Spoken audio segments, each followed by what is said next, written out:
చాలా జాగ్రత్తగా వాక్యాన్ని విందాం. మీరందరూ పాడిన పాటలు చాలా మంచివి, మా జీవితాలకు కావలసినవే. అందులో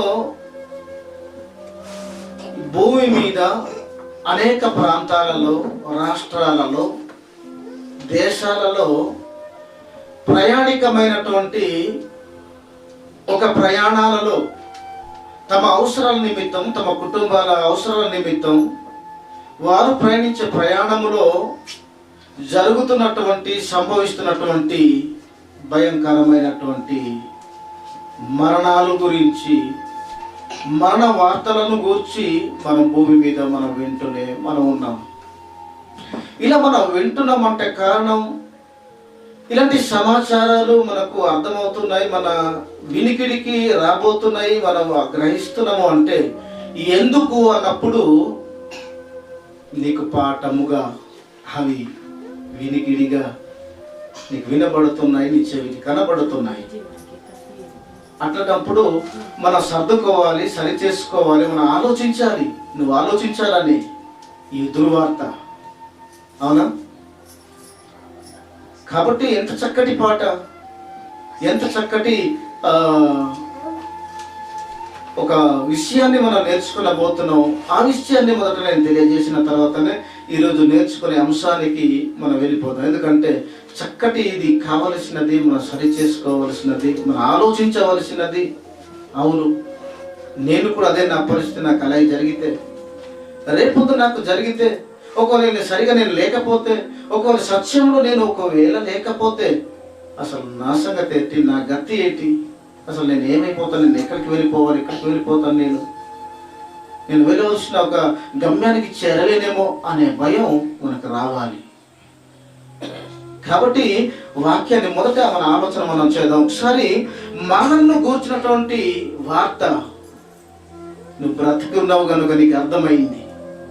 నువ్వు విన్నావు, ఎవరో చెప్పక నువ్వు విన్నావు, కానీ నువ్వు నీ చావులు నీకు తెలియదు. నీ చావు గూర్చినటువంటి వార్త నీకు తెలియదు, నాకు తెలియదు, మన అందరికీ, మనిషికి ఎవరికి తెలియదు. చచ్చాక తెలుస్తుంది ఇతరులకు, ఫలానా వాడు ఇలాంటి ప్రమాదంలోనికి మునిగిపోయాడు అని. ఇలాంటి కుక్క చావు చచ్చేయడని వార్త బ్రతికున్న వారికి నువ్వు చచ్చాక తెలుస్తుంది ఏమో, కానీ నువ్వు బ్రతికుండగా నీ వార్త, నీ దుర్వార్త, నీ చావు కేకలు నీ చెవికి వినబడవు, నీ కంటికి కనబడవు. అలాంటి ఊగిసలాడే జీవితాలు మనవి, అవునా కాదా? ఊగుతున్నాయి మన జీవితాలు. అది ఊగేది ఎన్నటికైనా నేలలో రాలక తప్పదు. ఒక మామిడికాయ కాసింది, అది ఊగుతూనే ఉంది, అది ఎప్పుడు రాలి పడిపోతుందో నేలకి ఆ మామిడికాయకి తెలియదు. అలాంటి జీవితాలు మనవి. ఒకసారి సామెతల గ్రంథం చూద్దామా? చాలా చక్కటి విషయాలు ఈ నడిపింపు క్రమములో కృష్ణ ద్వారా మాట్లాడినటువంటి ఆ సంగతులకు సమయోచితమైనటువంటి సందర్భాలు. వాక్యాన్ని అడుగుదాం, దేవుని అడుగుదాం, తన గ్రంథాన్ని అడుగుదాం. ఒకసారి ఏమైనా క్రోడీకరించి మన కోసం ఏమైనా బుద్ధి కలగడానికి వ్రాయించి పెట్టేయడమో. ఒకసారి ఎన్నోసార్లు వింటున్నవే, తెలుసుకున్నవే మరలా మనం నేర్చుకోవాలని, మరలా మెరుగుపరచబడాలని, వాక్యం చేత మనం బలపరచబడాలని దేవుడు తన గ్రంథంలో వ్రాయించి ముద్రించి మన చేతుల్లో ఇచ్చాడు. ఒకసారి బైబిల్ తెరిచి చూద్దాం. సామెతల గ్రంథము మనం చూద్దాం. 27వ అధ్యాయము మొదటి వచనంలో రాయబడినటువంటి సంగతి, జ్ఞాని అయినటువంటి సొలొమోను ద్వారా దేవుడు ఆత్మ ప్రేరణతో దేవుని మూలముగా రేపటి దినమును గూర్చి చూద్దాం. రేపటి దినమును గూర్చి అతిశయపడకుము, అతిశయపడొద్దు నువ్వు. ఏ దినమున ఏది సంభవించు, ఎందుకంటే ఏ దినమున నీకు ఏమి సంభవిస్తుందో అది నీకు తెలియదు. కాబట్టి రేపటి దినం గూర్చి నువ్వు అతిశయించవలసిన అవసరత లేదు అంటున్నాడు. ఎందుకు అతిశయిస్తావు? రేపు కూడా సుఖంగానే ఉంటాను, ఏ పర్వాలేదు, నాకు ఏ కష్టాలు రావు, ఎలాంటి ప్రమాదం నాకు రాదు, ఎప్పుడు నేను సుఖ జీవితాన్ని నేను గడుపుతానని గర్విస్తున్నావా? నువ్వు అనుకుంటున్నావా? అలాంటి హాయి జీవితాన్ని నువ్వు వెతుకుతున్నావా? నువ్వు ఆలోచిస్తున్నావా? నువ్వు కోరుకోవాల్సిన అవసరం లేదంటున్నాడు. నువ్వు కోరుకోవద్దు. ఎందుకంటే రేపటి దినాన్ని ఏమి సంభవిస్తుందో నీకు తెలియదు. నీకు సంభవిస్తుంది, ఏదో ఒక రోజు నీకు సంభవిస్తుంది. రేపటి దినం గురించి మనం ఆనందించవలసిన అవసరం లేదు, ఆనందించడానికి కూడా సమయం లేదు. మనం ఏమో ఈరోజు ఎలా ఉంటామో, రేపటికి ఎలా ఉంటామో, ఏమైపోతామో, ఏ క్షణంలో ఏమైపోతామో ఎవ్వరికి ఆ కాలాన్ని అనుభవిస్తున్నటువంటి వారికి ఎవ్వరికి తెలియదు. తెలియనప్పుడు నువ్వు ఎందుకు అతిశయించాలి, నేనెందుకు అతిశయించాలి? అతిశయించడానికి వీల్లేదు అని వాక్యం సెలవిస్తుంది. మరి రేపటి దినం కూడా ఛాన్స్ లేదు. వాళ్ళు కుప్పకూలిపోయిన వాళ్ళు ఏంటి, ప్రయాణం చేస్తుండగా విమానంలో నుంచి ఏదో ప్రమాదం జరిగేసరికి వారు కుప్పకూలిపోయారు. వాళ్ళు ఒకవేళ రేపటి దినాన్న ఎల్లుండి కూడా నేను బ్రతకాలి, వచ్చే సంవత్సరం కూడా ఇలాగే సుఖంగా బ్రతకాలి వారు అతిశయించి ఉండవచ్చు. అతిశయం వరకు అందరికి ఉంటుంది, ఆశ అనేది ఉంటుంది లేదా? కానీ అతిశయించకండి, మీరు ఆశపడకండి అంటున్నాను. ఏమో మీ జీవితాలు ఊగిశాలాట వంటివి, ఊయల వంటివి, నీ జీవితాలు నా జీవితాలు. అలాంటప్పుడు మనకు తెలియనప్పుడు మనకి అందుకు ఆలోచించాలి, దాని గురించి సంతోషపడాలి, నేను అనుభవించాలని ఆశపడాలి. ఎందుకు?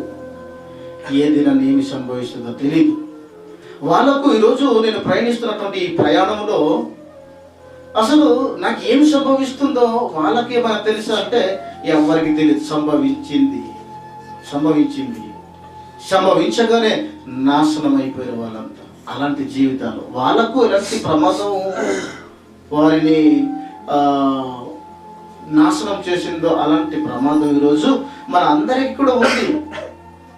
ఇంకా నెక్స్ట్ ముందుకు వెళ్ళిపోదాం. ఒకసారి ఆ విషయాన్ని నేను పరిచయం చేస్తాను. ప్రసంగి గ్రంథము ఒకసారి 8వ అధ్యాయం 7, అది పక్కలోనే ఉంటుంది.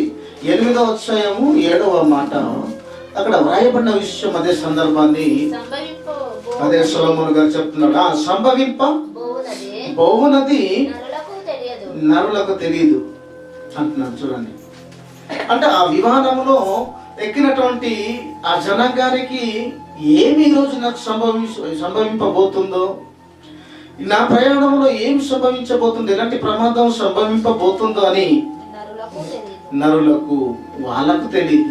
ఈరోజు మనకు కూడా తెలియదు. మనకు సంభవించే ప్రమాదం మనకు తెలియదు. అది ఏ రకంగా సంభవిస్తుంది వారికి తెలియజేయు. వారు ఎవరు తెలియజేస్తారు? నీకు తెలియదు, నాకు తెలియనప్పుడు నిన్నెలా తెలియజేస్తాను? నన్ను ఎలా నువ్వు తెలియజేయగలవు? నువ్వు తెలిసి ఉంటే నేను తప్పించేవాడిని, నువ్వు తెలుసుకొని ఉంటే నువ్వు తప్పించుకునేవాడివి. ఎవరు తెలియజేస్తారు?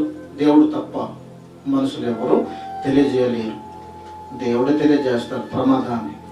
తప్పించేవాడు ఆయనే, తెలియజేసేవాడు ఆయనే, నీకు ఆలోచన ఇచ్చేవాడు ఆయనే.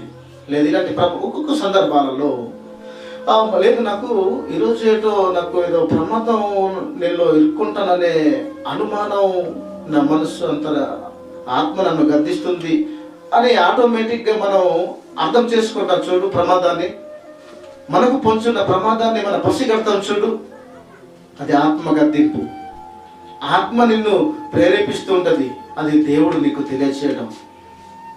ఆయన తెలియజేయాలి భూమి మీద, ఆయనకి తెలియాలి. మనం ఎవరికి మనకు తెలియదు, కానీ ఆనందిస్తూ ఉంటాం. ఇంకా బ్రతకాలి, ఇంకా నాకు ఏ కష్టాలు రాకూడదు అంటే సుఖాన్ని ఇంతకాలం నువ్వు మర్చిపోయావు. నువ్వు సుఖాన్ని అనుభవించిన నువ్వు అంతే కష్టాన్ని కూడా అనుభవించాలని దేవుడు సుఖ దుఃఖాలను రెండింటిని జతపరిచాడు. ఎవరి కోసం? మన కోసం, మనం అనుభవించటం కోసం అని మనం నేర్చుకున్నాం. పాఠాన్ని మనం నేర్చుకున్నాం. ఓకే, ఇప్పుడు ఏమంటున్నాడంటే ఎంత మంచి మాట చెప్తున్నాడు ఇక్కడ. చూడండి, మళ్ళీ చదవండి. ఏమంటున్నాడు? అదే చదవండి. సంభవింప బహునది నరులకు తెలీదు. అది ఎలాగూ సంభవించునో, ఏ రకంగా మనకు సంభవిస్తుందో, ఎలాంటి ప్రయాణంలోనికి మమ్మల్ని, ఎలాంటి చావు మమ్మల్ని సంభవిస్తుందో వారికి తెలియజేసేవారు. ఆ ప్రమాదములో నాశనం అయిపోయే వారికి ఎవరు తప్పిస్తాడు, ఎవరు తెలియజేస్తాడు వారిని? కనుక వారు తెలియదు కనుక వారు అక్కడికి ప్రయాణంలోనికి వెళ్ళిపోయేవారు, చనిపోయారు. తెలియజేసేవారు లేక, తెలిసి ఉంటే వారే తప్పించుకునేవారు. అలాంటి పరిస్థితులు ఈ రోజుల్లో ఉన్నాయి. ఇలాంటి చావులు మన కోసం ఎదురు చూస్తున్నాయన్న సంగతి మనకు అర్థమైంది. ఒకసారి యాకోబు పత్రిక కూడా చూడండి, అదే సందర్భాన్ని చెప్తున్నాడు, అదే సందర్భాలను చెప్తున్నాడు. యాకోబు పత్రిక 4వ అధ్యాయం 4:14లో ఒకసారి ఆ మాట యాకోబు గారు కూడా చెప్తున్న సందర్భాలను మనం చూద్దాం. 4వ అధ్యాయం 14వ వచనంలో అదే విషయాన్ని మొదట మనం సామెతల గ్రంథాల్లో రేపేమి సంభవించును మీకు 4వ అధ్యాయం 14వ వచనంలో రేపేమి సంభవించును మీకు తెలియదు. రేపు అని నువ్వు అతిశయిస్తున్నావా? రేపు కూడా నేను సుఖంగా నేను అనుభవిస్తానని నువ్వు అనుకుంటున్నావా? అయితే అంటున్నాడు, రేపటిని గూర్చి ఏమంటున్నాడు? రేపేమి సంభవించునో మీకు తెలియదు. నీకు తెలీదు, మీకు తెలీదు. రేపేమి సంభవిస్తుందో నీకు తెలీదు. రేపటి దినంలో గూర్చి అతిశయిస్తున్నా నువ్వు మనుషుడా? రేపేమి సంభవించునో నీకు, మనందరికీ మనకు తెలియదు, మీకు తెలియదు అంటున్నాడు. ఇంకా మీ జీవం ఏ పాటిది, మీ బ్రతుకు మీ జీవితం ఏమాత్రం అంటున్నాడు. మీరు కొంతసేపు ఏమాత్రం ఎంతదంటే కొంతసేపు మీరు కనబడి అంతలో అంతలోనే మీరు మాయమైపోయే ఆవిరి వంటి వారు అని చెప్తున్నాడు. మన జీవితాలు ఇంతలో కనబడి అంతలోనే మాయమైపోవు ఆవిరి వంటి జీవితాలు కలిగినటువంటి బ్రతుకులు దేవుడు మనకి ఇచ్చినటువంటి బ్రతుకులు. అట్లాంటప్పుడు ఆ రేపటి దినం గురించి నువ్వు ఎందుకు అతిశయించాలి? నువ్వు అతిశయించే ప్రతి ఒక్కరితో దేవుడు చెప్తున్నాడు, రేపేమి సంభవించునో బిడ్డ నీకు తెలీదు. రేపటి దినంలో గురించి నువ్వు అతిశయించవలసిన అవసరత నీకు లేదు. ఎందుకంటే రేపు ఏమి సంభవిస్తుందో నీకు తెలియదు అంటున్నాడు. ఇక నెక్స్ట్ ప్రసంగి గ్రంథము 7:2 కూడా చూద్దాం ఒకసారి. ఈ ప్రమాదాల గురించి, మన చావు గురించి 7వ అధ్యాయము ప్రసంగి గ్రంథము 7వ అధ్యాయము 2వ వచనంలో కూడా అది చావు అనేది, ప్రమాదాలు అనేది అందరికా కొందరికా ఒకసారి చూద్దాం. 7వ అధ్యాయం 2వ మాట. విందు జరుగుతున్న ఇంటికి పోవుట కంటే ప్రలాపించుచున్న ఇంటికి పోవుట మేలు. ఇంకా నెక్స్ట్ ఎలయనగా మరణం అందరికి వచ్చును గనుక మరణం అందరికి వచ్చును గనుక బ్రతికేవారు దానిని మనసున పెట్టుదురు. దానిని ఆ చావును, ఆ మరణాన్ని మనసున పెడతారు అంటున్నాడు. అంటే మరణము మన అందరికి వచ్చును, మన అందరికి ఉంది చావు అనేది. చావు నీకుంది, నాకుంది, మన అందరికీ ఈ చావు అనేది ఉంది. కొంతమందికి ఉంది, కొంతమందికి లేదు అనడానికి లేదు. అందరికీ ఈ చావు అనేది, ఈ భౌతిక మరణం అనేది అందరికీ ఉంది. దీనిని క్రైస్తవులు ఏమంటారంటే, సువార్తలో చాలా మంది అనేది ప్రశ్నిస్తుంటారు, యేసు ప్రభువుని మీరు నమ్ముకుంటే మీరు చావరు అంటే ఆత్మీయ భాష ఈ లోకానికి అర్థం కాదు. వీరు చెప్పడం కూడా ఏం చెప్తున్నారంటే డైరెక్ట్గా వారు చెప్పేస్తున్నారు, విషయాన్ని వివరణ చేయకుండా. దేవుని నమ్ముకున్న వాడైనా నమ్మని వాడైనా చావు అనేది అందరికీ ఉంది. కానీ చచ్చిన తర్వాత బ్రతుకు క్రైస్తవులకు మాత్రమే, క్రీస్తు నమ్మిన వానికి మాత్రమే ఉంది. వాడు ఎప్పటికీ చావడు. కాబట్టి మీరు డైరెక్ట్గా చెప్పడం వలన ఏది ప్రభుని నమ్ముకుంటే మరి చావరు అని అంటారు కదా, మీరు చనిపోరు అంటారు కదా, మీరు చచ్చిపోయాడు అంటే మామూలుగా పైకి ఆలోచిస్తుంటారు వాళ్ళకి తెలియక. ఈ రకంగా దేవుని అవమానపరిచే బోధలు కూడా ఈరోజు చేస్తున్నారు. కాబట్టి ఏమంటున్నాడు అంటే ఇక్కడ చూడండి, మరణం అనేది అందరికీ వచ్చును. నీకు వచ్చును, నాకు వచ్చును, మన అందరికీ వచ్చును. మరణము తప్పించుకునేవాడు ఎవడు లేడు. మరణం అనేది అందరికీ ఉంది అనేదో చెప్పండి. అందరికీ ఉంది. అందరికా మరణం అందరికీ ఉంది. అది ఆ మరణం అనేది ఎవరికి వస్తుంది? ఏ వయసులో ఉన్న వారికి వస్తుంది? ముసలి వాళ్ళకైనా, మధ్య వయసులో ఉన్న వారికైనా, పసి పిల్లలకు కూడా అందరికీ దేవుడు రాసి పెట్టిన కాలంని బట్టి చావు అనేది ఉంటుంది. ఆ చావు ఇన్ని ఘోరంగా మనకుంటుంది. ఎవడో చంపేస్తాడో లేదా ఇలాంటి ప్రమాదాల్లోనికి విమానంలో చనిపోయినటువంటి వారు, అలాంటి చావులు రావచ్చు. నానా రకాల చావు మనకు ఉంది. మరణం అనేది ఉంది. ఏదో రకంగా మనం చనిపోవలసిన వాళ్ళము. ఎవరు శాశ్వతం ఉండవలసిన వారు కాదు. ఒకసారి కీర్తన గ్రంథము చివరిగా మాట చూసిన తర్వాత ఈరోజు మన సబ్జెక్ట్ నేర్చుకోవడానికి వెళ్ళిపోతాం. 80 కీర్తన గ్రంథము 89:48 చూద్దాం. కీర్తన గ్రంథం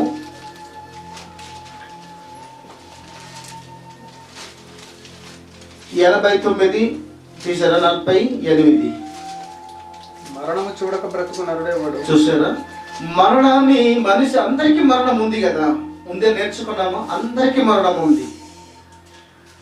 ఈ మరణము మన అందరికి ఉన్నప్పుడు మరణాన్ని రుచి చూడక, మరణాన్ని చూడకుండా బ్రతికే మనిషి ఎవడైనా ఉన్నాడా? లేదు. మరణం అనేది అందరికీ ఉంది అని మనం నేర్చుకున్న తర్వాత మరొక చోట కీర్తన గ్రంథంలో చెప్పబడుతున్నటువంటి మాట ఏంటంటే, మరణమును చూడక బ్రతుకున్నారు ఎవడు అంటే, మరణాన్ని అందరూ రుచి చూడవలసిన వారే. ఎందుకు అన్నప్పుడు మరణం అనేది అందరికీ ఉంది, అందరికీ వచ్చును గనుక. మరణం అందరికీ ఉంది కనుక అందరు కూడా మరణాన్ని రుచి చూడవలసిన వారే కనుక అంటున్నాడు ఇక్కడ. మరణము ఏమంటున్నాడు ఇక్కడ? మరణము, ఈ చావు అనేది అందరికీ ఉంది కనుక మరణం అందరికీ. మరణమును చూడక బ్రతికినాడు ఎవడు? భూమి మీద ఎవడు? అందరూ మరణాన్ని చూడవలసిన వారే అని అనే మాట మనం చూస్తున్నాం. చావు అనేది మన అందరికీ ఉంది. మనం మరణంను రుచి చూడవలసిన వాళ్ళమే కానీ రుచి చూడక శాశ్వతం ఈ లోకంలో ఉండవలసిన వాళ్ళమైతే మనం కాదు. కనుక మరణాన్ని రుచి చూడక మునిపే, మన అందరికీ మరణం ఉందని గ్రహించి ఈ మరణము అందరం కూడా రుచి చూడక మునిపే తల్లిదండ్రులైతే పిల్లలపై బాధ్యత తీసుకోవాలి. మన అందరము కూడా అనేక మంది సహోదరులందరికీ కూడా మనం ఏం చేయాలంటే స్వార్థ ప్రకటన మనం చేయాలి. బ్రతికి ఉండగానే పని ఉంది, చనిపోయేసరికి ఏ పని, ఏ ఉపయోగం, ఏ తెలివైన, ఏ జ్ఞానమైనను లేదని బైబిల్ మనకు చెప్తున్న విషయాన్ని మనం నేర్చుకుంటున్నాం. బ్రతికి ఉండగా నీ కుమారులకు, నీ కుమార్తెలకు, నీ అన్నదమ్ములకు బోధన, క్రీస్తు బోధన మనం నేర్పించాలి. నువ్వైనా నేనైనా ఏదో ఒక రోజు చావు మమ్మల్ని ఈ లోకంలో లేకుండా చేస్తుంది. బ్రతికి ఉన్నప్పుడు మనం పని చేయాలి. అనేక మందికి దేవుని గూర్చి ప్రకటన మనం చేసి మనం వెళ్ళిపోవాలి. ఎలాంటి మరణం ద్వారానైనా మనకు చావు ఉంది. ఆ చావులో ఎలాంటి ప్రమాదాలైనా ఉండవచ్చు. అప్పుడు మనం పని చేసి మనం వెళ్ళిపోవాలి. ఎక్కడికి? విశ్రాంతి స్థలానికి మనం వెళ్ళిపోయేంతగా భూమి మీద మనం కష్టపడి పని చేయాలి.